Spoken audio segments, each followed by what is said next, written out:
I want to tell you about Julie. She's 58, a nurse from Brisbane, and she came to see me after her parents passed away and left an inheritance of $80,000. She had two options in her head: put it in a savings account or pay down the last of her car loan. Both seemed reasonable. Neither was the best answer. What we did instead saved Julie over $14,000 in tax in a single financial year and boosted her super by $62,000 in one move. She used a strategy called catch-up concessional contributions. Most Australians have never heard of it. By the end of this video, you will, and you'll know whether it could work for you. I'm Daniel Fawcett, Australian financial advisor and host of Retire Ready Australia, practical retirement strategies for Australians aged 50 to 65. Subscribe for a new video every Wednesday. Before I explain the catch-up strategy, you need to understand concessional contributions. So let me do that quickly. Concessional contributions are before tax super contributions. Instead of your money being taxed at your personal income tax rate, which might be 32.5%, 37% or higher, money going into super as a concessional contribution is taxed at just 15%. That's the deal the government offers to encourage retirement saving. They come in three forms: your employer's compulsory super guarantee, currently 12% of your salary; salary sacrifice, where you voluntarily direct extra pre-tax pay into super; and personal contributions, where you claim a tax deduction, especially useful if you're self-employed. In 2026, the annual concessional cap is $30,000. That's the maximum you can put in at the 15% rate across all three sources in a single year. Most employees with an average employer contribution are using around $15,000 of that cap, leaving $15,000 unused every year. And that unused amount is where the catch-up strategy comes in. Here's the catch-up rule.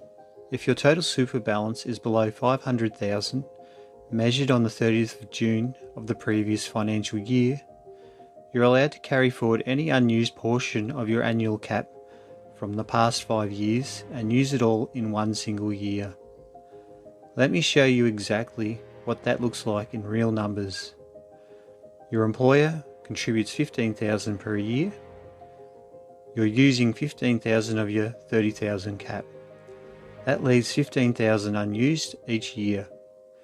Do that for 5 years and you've accumulated $75,000 in carry forward amounts, sitting there waiting to be used. Now let's go back to Julie. She's been working part-time for years raising her kids. Her employer contributed about $12,000 a year. Over 5 years, that left $62,000 in unused carry forward amounts.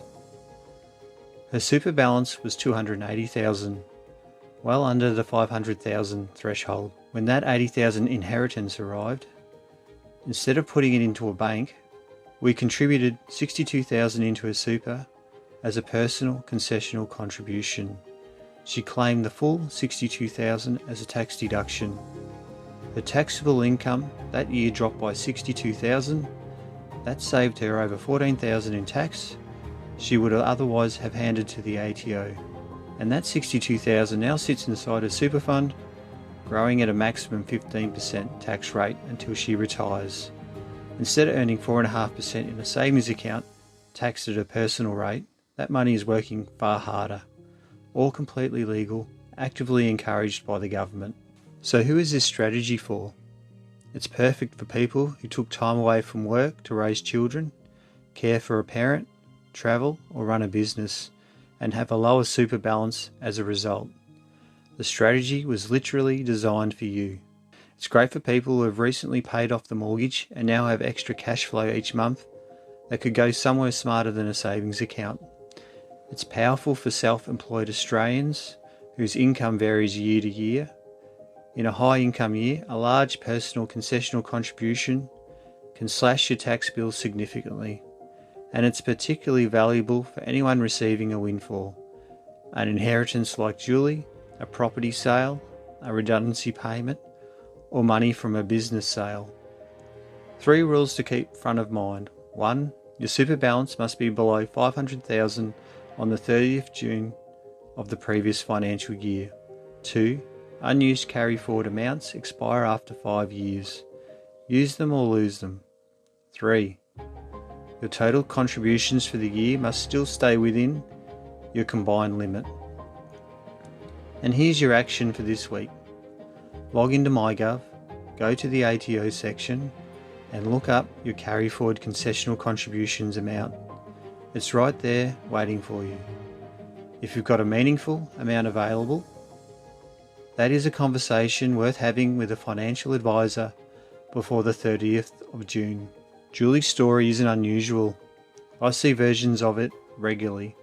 People sitting on carry forward amounts, paying more tax than they need to, not realising there's a smarter option. If you'd like to find out whether this strategy works for your situation, book a free 20-minute discovery call with me. The link is in my description. It's free, no obligation, no pressure. Next week I'm tackling the great Australian debate. Mortgage or super? Which one should get your spare dollars in your 50s? I'll give you a clear framework and one strategy that actually lets you do both at once.